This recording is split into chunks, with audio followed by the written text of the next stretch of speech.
Hey guys, welcome back. In today's video, we're going to be talking about enhancing an inside corner to give us a higher odds stand location. Now, while this specific improvement won't apply to every single property out there because not everyone has an inside corner near their property or touching their property borders, however, the thought process or concept behind this improvement should apply to a majority of properties.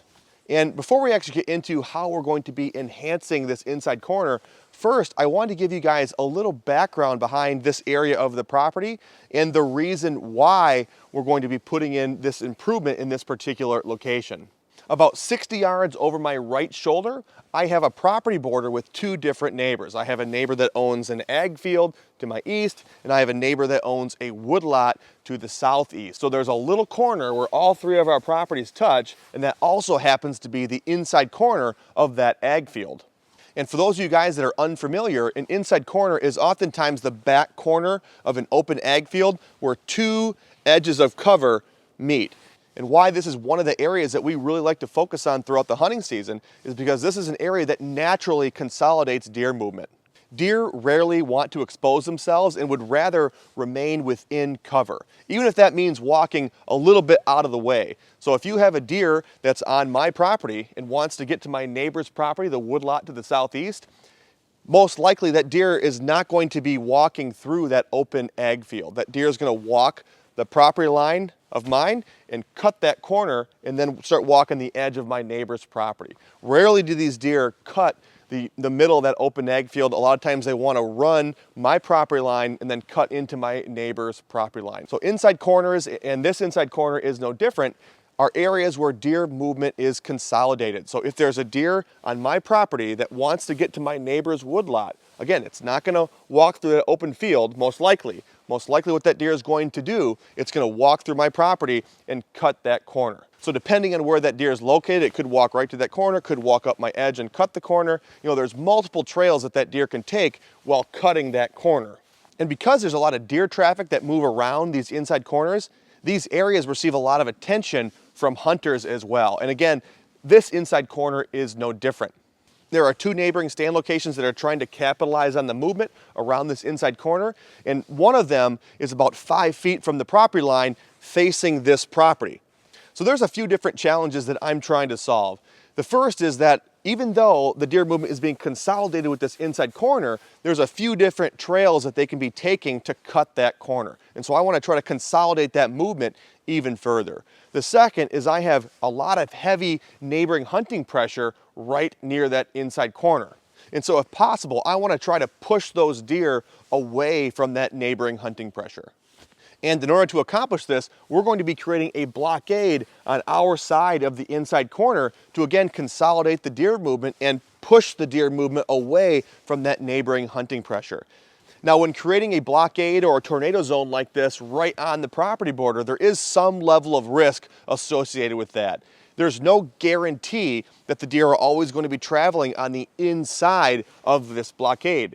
I very well could be pushing deer to the other side of this blockade, which then would put them out into my neighbor's ag field.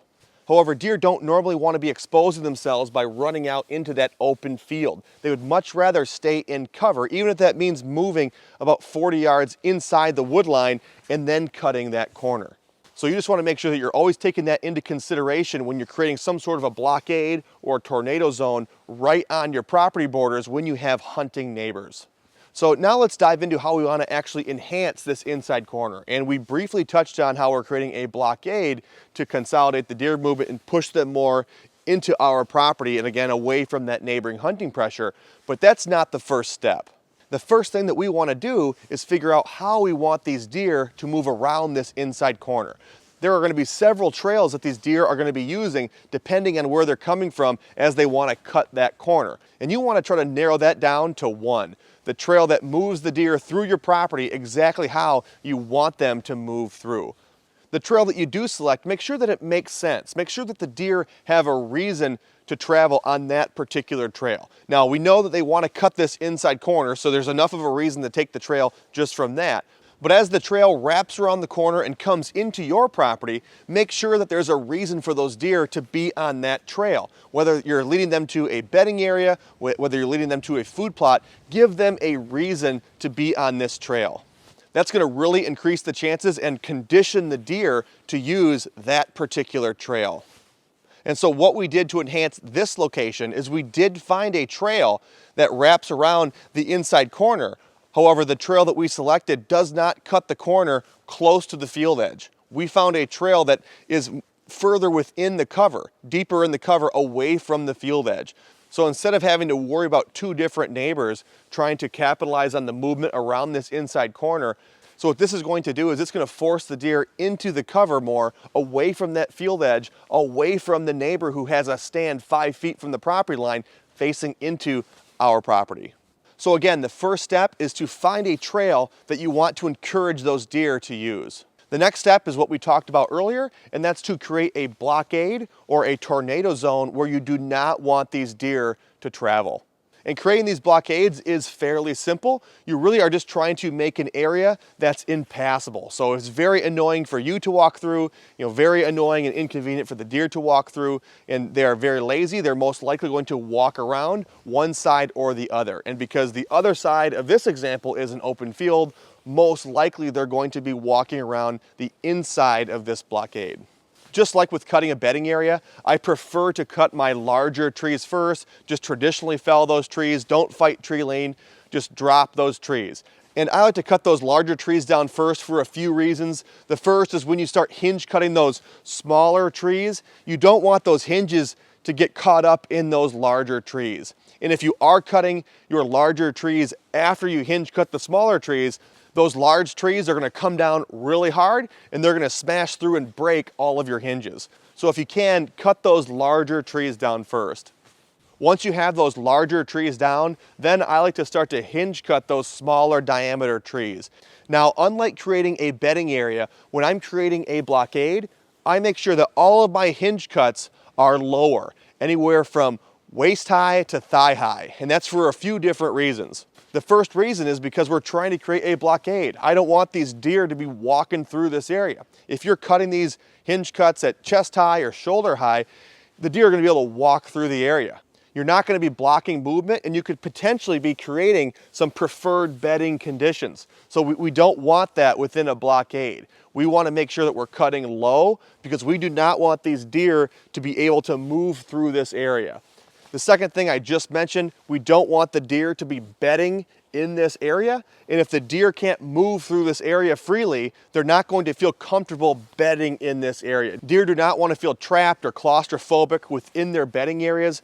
So by cutting all of these trees lower, you're going to be discouraging bedding because the deer are going to have a harder time moving through this area. And again, they don't want to feel trapped within a bedding area. They want to have multiple escape routes in order to use an area as a bedding location.